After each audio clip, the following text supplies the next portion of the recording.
Bonjour à tous pour cette nouvelle vidéo. Alors aujourd'hui on se retrouve pour un 3e épisode des rois de France. On se souvient, on était toujours aux Mérovingiens et on s'est arrêté à 673. Et aujourd'hui on va faire peut-être 2 chapitres comme la dernière fois. Et le chapitre qu'on va commencer est juste celui-là. Voilà. Il y a même un roi qui est sur un trône qui est pas très beau, mais quand même un petit peu beau. Et nous allons commencer. Childéric II. Alors le premier c'est Childéric II. Il est né vers 655 ou 657 et il règne de 662 à 675. En 662, Childéric, cadet du roi de Neustrie-Bourgogne, Clotaire III, est placé par sa mère, la reine Bathilde, sur le trône, alors vacant d'Austrasie. Quelques années auparavant, en effet, le jeune Dagobert II, son cousin, en avait été écarté par Grimoald, maire du palais, et remplacé par le fils de ce dernier, Childebert. Mais le coup d'État, pourtant apparemment bien orchestré, avait fini par l'assassinat des 2 usurpateurs. Conscient des tensions anti-franques qui secouent la province de Bordeaux, le nouveau roi tente de réaffirmer son autorité. En vain, puisque le duc Loup d'Aquitaine ne tarde pas à entrer en rébellion ouverte contre le Mérovingien en 671. À la mort de son frère Clotaire III en 673, Childéric II reçoit la couronne de Neustrie et de Bourgogne que les grands de ce royaume avaient refusé de donner à son frère Thierry III. Austrasie, Neustrie et Bourgogne. Childéric met en place l'unité du royaume franc. Pour 2 ans seulement. En 675, il est assassiné dans une forêt près de Rouen, à l'instigation d'aristocrates neustriens.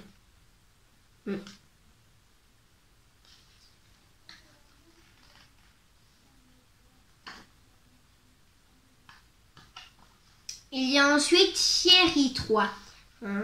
Thierry, c'est un nom un petit peu pas très courant, mais voilà. Alors, Thierry III, né vers 651 et règne de 673 à 690 ou 694. À la mort de son frère Clotaire III, Thierry est installé sur le trône du royaume de Neustrie-Bourgogne par le maire du palais Ebroin. Les grands du royaume qu'Ebroin n'a pas pris soin de consulter refusent de reconnaître le nouveau roi. Rassemblé autour de légers évêques d'Autun et de son frère Warin, évêque de Paris, il propose la couronne à son frère Childéric II, roi d'Austrasie.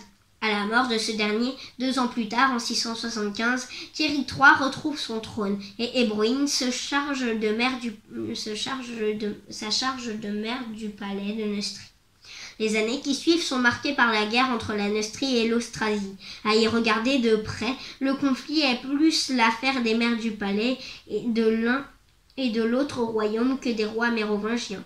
En la personne de Pépin de Herstal, maire du palais d'Austrasie, Ebroin trouve son plus farouche adversaire. En 680, fort de la victoire d'Ebroin sur Pépin de Herstal, Thierry ceint la couronne d'Austrasie. Mais 7 ans plus tard, à l'issue de la victoire de Tertry en Picardie, Pépin de Herstal, déjà à la tête de la mairie d'Austrasie, prend le contrôle de la mairie de Neustrie.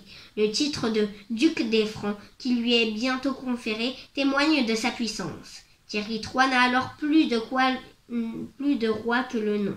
La réalité du pouvoir est passée du côté des maires du palais.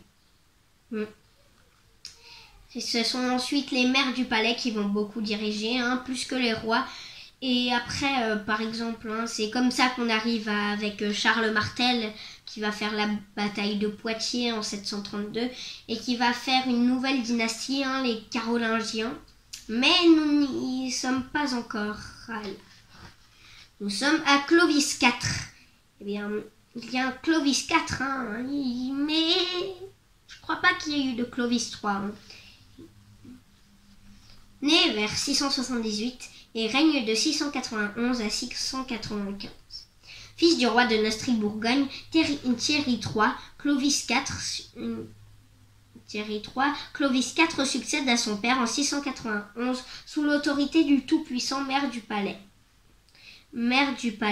Pépin de Herstal, depuis sa victoire sur les Neustriens à Tertry en 687. Celui-ci entend à la fois exercer le pouvoir et servir ses propres ambitions, qui passent par l'établissement d'une nouvelle dynastie, les Pipinides, ancêtres des Carolingiens. Il y a déjà les ancêtres des Carolingiens. À cette époque, le pouvoir n'est pas que politique, il se double d'une forte composante religieuse. Pépin l'a bien compris qu'il soutient la mission de christianisation, lancée par l'anglo-saxon Willibrord, apôtre de la Frise. Dans les Pays-Bas actuels, en retour, fort de l'appui de l'Église de Rome et d'un réseau de fidèles, il prend le contrôle des monastères et des diocèses du royaume franc. Clovis IV, à l'instar de son père Thierry III, fut victime de l'historiographie carolingienne. Dès le IXe siècle, dans l'entourage de Charlemagne, des clercs forgent la légende des rois fainéants et Éginard, dans sa vie de Charlemagne, vers 830, écrit pour l'année 751 que la famille des Mérovingiens avait depuis longtemps perdu toute vigueur.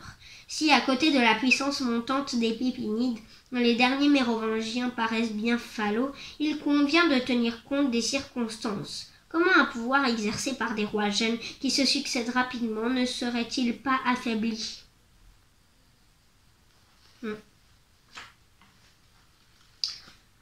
Childebert III.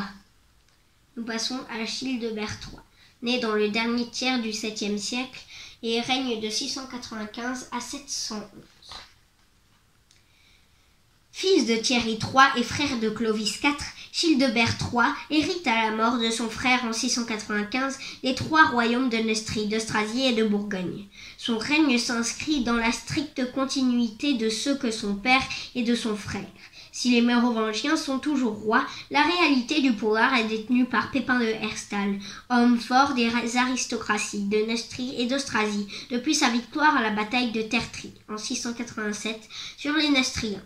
Fort de ce succès, ce dernier place un de ses fils à la tête de la mairie du palais d'Austrasie. Désormais, l'histoire des rois mérovingiens s'écrit à côté de celle des Pipinides, ancêtres de la dynastie carolingienne. Le règne de Childebert III ne doit pas être pourtant relu à l'aune de la légende des rois fainéants, forgée par les Carolingiens dans la seconde moitié du 8e siècle. Les derniers Mérovingiens n'ont pas été ces souverains fantoches dont la postérité jusqu'au XXe siècle sait plus à colporter l'histoire. Le livre de l'histoire des Francs rapporte en effet qu'en 710, roi célèbre et généreux, Childebert III présidait un tribunal qui condamna Grimoald II, qui n'était autre que le fils du puissant Pépin de Herstal, pour avoir perçu des revenus destinés à l'abbaye de Saint-Denis. Et voilà, c'est fini pour ce chapitre. Mais on va en lire un deuxième. Et ce sera... Et c'est encore des Mérovingiens. Regardez, vous pouvez voir les rois juste ici. Alors, dans ce chapitre, il y aura 1, 2 et 3 rois, je crois. Ou attendez, plus même. 1, 2, 3, 4, 5. Oula, 5 rois quand même. 5 rois. Ça fait quand même beaucoup quand même. Allez, c'est de 711 à 751. Et c'est parti. Dagobert III, né vers 697 ou 698, règne de 711 à 715. Il n'a pas régné longtemps. Fils de Childebert III, Dagobert III succède à son père à la tête du royaume franc en 711. Le nouveau roi règne sous l'autorité du maire du palais, Pépin de Herstal, chef des Pipinides et maître du monde mérovingien depuis le règne de Thierry III. Pendant le règne de Dagobert III, les Pipinides, famille originaire d'Austrasie, poursuivent leur irrésistible ascension à la tête du royaume de Neustrie-Bourgogne. Les Austrasiens occupent de hautes fonctions au sein de l'administration de Neustrie, au détriment des aristocraties locales. Grimoald II, fils de Pépin, reçoit le titre de comte de Paris et est associé à la charge de maire du palais d'Austrasie, que détient son père en 711, après l'assassinat de son fils Grimoald. Pépin fait de son petit-fils Theudoald le maire du palais de Dagobert III. Pépin meurt en 714. L'unité du royaume franc paraît alors plus que jamais menacée, disparaissant au profit de principautés aux mains des aristocraties locales. La puissance de Pépin n'a pas pu endiguer l'émiettement du pouvoir à l'échelle locale. Les Pipinides, qui, 10 ans plus tôt, semblaient solidement enracinés dans le royaume franc, paraissent désormais bien fragiles, d'autant plus qu'ils commencent à se battre entre eux pour le contrôle des mairies d'Austrasie et de Neustrie. En 714, Plectrude, veuve de Pépin, évince Charles, fils que le roi a eu d'un autre lit, passé à la postérité sous le nom de Charles Martel, et fait main basse sur les trésors du palais. Clotaire IV, né vers 685, règne de 718 à 719. Alors d'accord, lui il a régné que 1 an. C'est vraiment pas beaucoup. C'est vraiment pas beaucoup. L'arrivée sur le trône de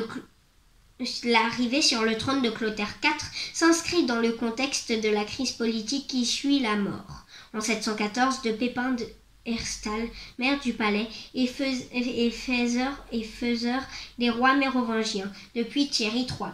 Les descendants de Pépin, son petit-fils Theudoald et son fils Charles Martel luttent pour les mairies de Neustrie et d'Austrasie. L'aristocratie de Neustrie, récalcitrante à l'idée de devoir céder le pas devant les Austrasiens, profite du conflit pour attaquer Theudoald. Ce dernier est défait dans la forêt de Cuise, près de Compiègne.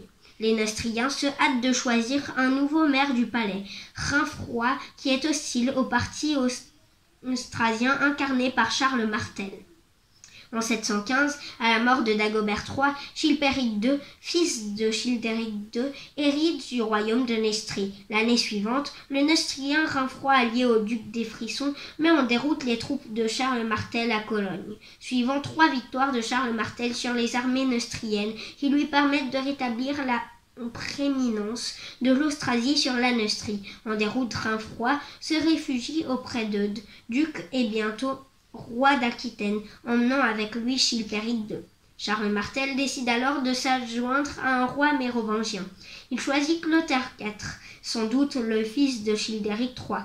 Même si Clotaire IV ne détient aucun pouvoir, la volonté de Charles Martel illustre combien la présence d'un roi de sang mérovingien est encore nécessaire. Il est encore un peu tôt pour la royauté carolingienne.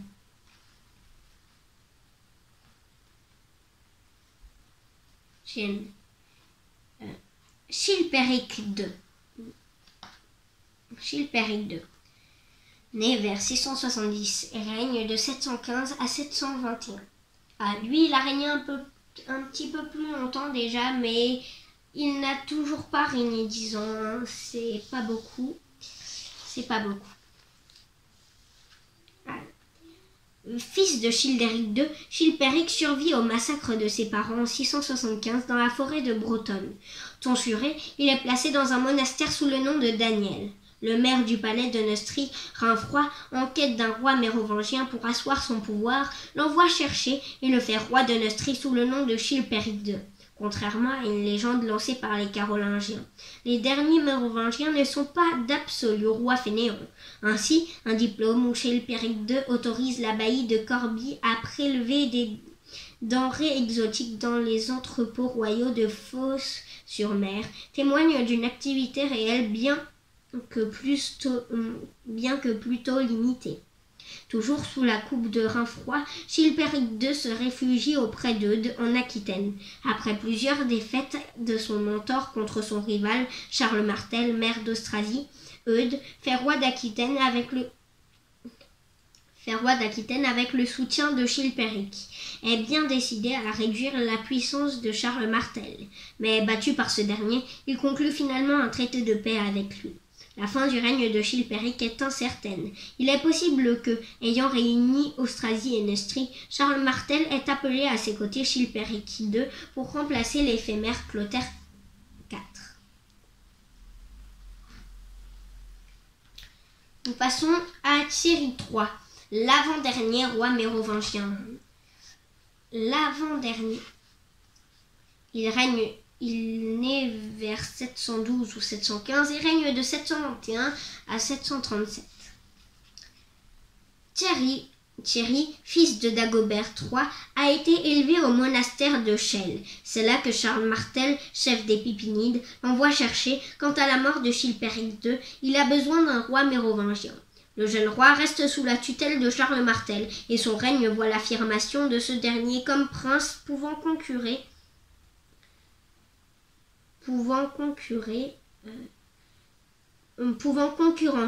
les rois mérovingiens. En 724, Charles Martel reçoit le titre de prince des Francs. Charles Martel est amené à lutter sur plusieurs fronts. Rainfroy, l'ancien maire de Neustrie qui est à la tête d'une petite principauté autour de la cité du Mans, reste une menace. De même qu'Eudes, le roi d'Aquitaine contre lequel Charles Martel lance 2 expéditions en 731. Mais le principal danger vient de l'Espagne.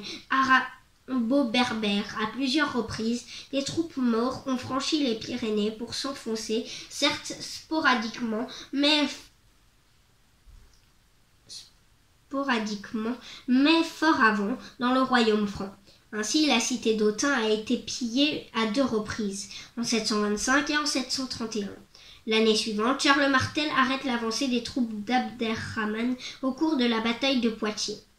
Quand Thierry IV meurt en 737, la puissance militaire de Charles Martel est telle qu'il n'a plus besoin de gouverner au nom d'un roi mérovingien. Aussi le garde-t-il de donner un successeur à Thierry, sans pour autant briguer l'office royal.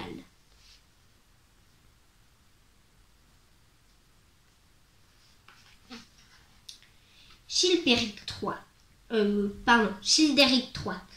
né vers 714, règne de 743 à 751. Lui, il a régné quand même 8 ans. C'est pas beaucoup. La mort de Thierry IV en 737 est suivie d'une vacance du trône de plusieurs années. En 743, Carloman et Pépin, fils de l'homme fort du royaume franc Charles Martel, nommant Childéric III, fils de Chilpéric II, roi des Francs, alors qu'ils auraient pu, à la mort de leur père en 741, mettre fin à la dynastie mérovingienne.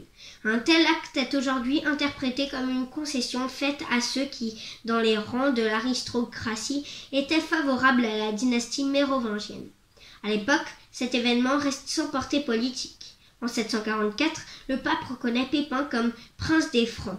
En 747, Carloman abdique de sa charge de maire du palais d'Austrasie et se retire dans un monastère du mont Cassin, laissant son frère Pépin seul maire du palais pour tout le royaume. Dès lors, Pépin entend être roi à la place de Childéric III.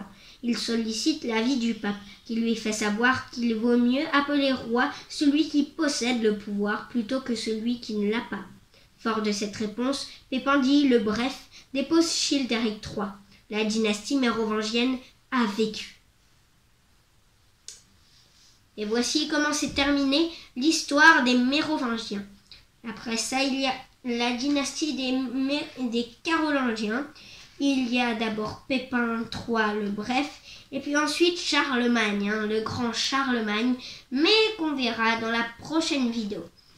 Alors je vous dis salut et puis au revoir et à une prochaine vidéo.